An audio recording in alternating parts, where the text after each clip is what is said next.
Assalamualaikum warahmatullahi wabarakatuh. Bella, sini saya ingin mempresentasikan tugas mata kuliah Interaksi Manusia dan Komputer, dosen pengampu Pak Dwi Haryono. Uh, Tugas 1 soalnya mengambil salah satu contoh daripada generasi komputer yang menggunakan text mode dan menggunakan GUI. Bagaimana generasi text mode beralih ke grafis interface atau web. Coba analisa bagaimana perubahan apa yang ada di dalam UI, lalu bagaimana generasi ini sehingga tampil UX di sana. Bella, saya akan menjawab mengambil salah satu contoh daripada generasi komputer yang menggunakan text mode, yaitu komputer generasi kedua, dan menggunakan GUI, yaitu komputer generasi keempat.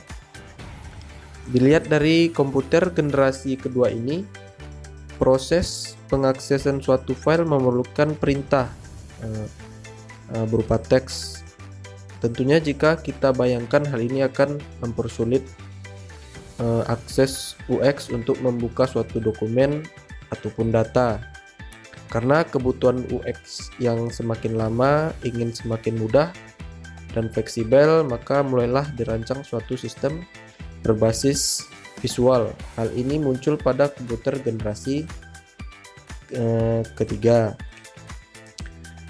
di mana generasi ini komputer sudah menggunakan visual display dan sudah menggunakan IC sehingga kinerja lebih cepat dari generasi kedua.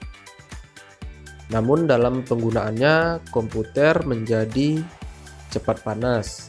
Untuk meminimalisirkan hal tersebut, mulailah dikembangkan semikonduktor pada generasi selanjutnya.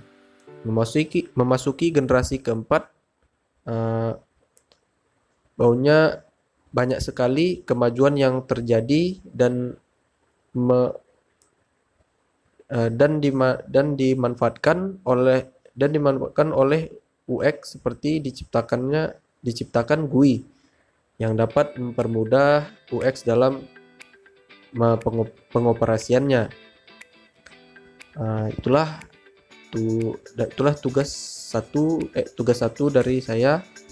Lanjut ke tugas 2, yaitu soalnya tugas 2, silahkan menganalisa UI dan UX pada generasi 1 hardware dan komputer, 2 hardware smartphone, 3 sistem operasi, 4 aplikasi sistem, 5 produk di masyarakat.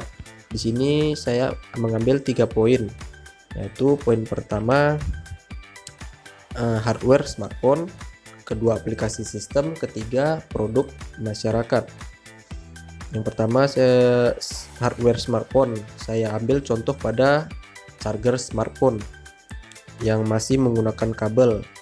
UX merasakan penggunaan kabel pada charger membuat beberapa pengguna terganggu, terlebih di mana bermain sambil ngecas.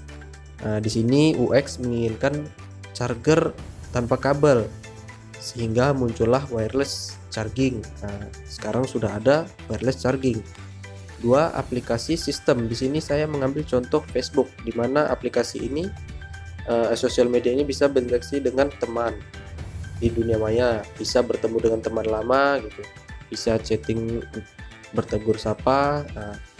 Namun UX menginginkan bisa bertatap muka secara online melalui smartphone juga, bukan hanya bisa chatting saja. Disinilah muncul video call melalui Messenger, produk dari yang diluncurkan oleh Facebook. Jadi user bisa bertatap muka secara langsung, bukan hanya chat saja gitu kan. Sekarang sudah ada bisa video call melalui Messenger. Ketiga produk di masyarakat. Di sini saya ambil contoh Kuali. UX menggunakan ini untuk memasak gitu. Namun dalam penggunaannya Kuali tidak memiliki anti lengket, sehingga UX menginginkan suatu produk atau alat masak yang tidak lengket lagi gitu ya. digunakan sehingga muncullah teflon, teflon anti lengket untuk mempermudah UX dalam memasak, sehingga masaknya tidak jadi lengket lagi, tidak seperti produk kuali.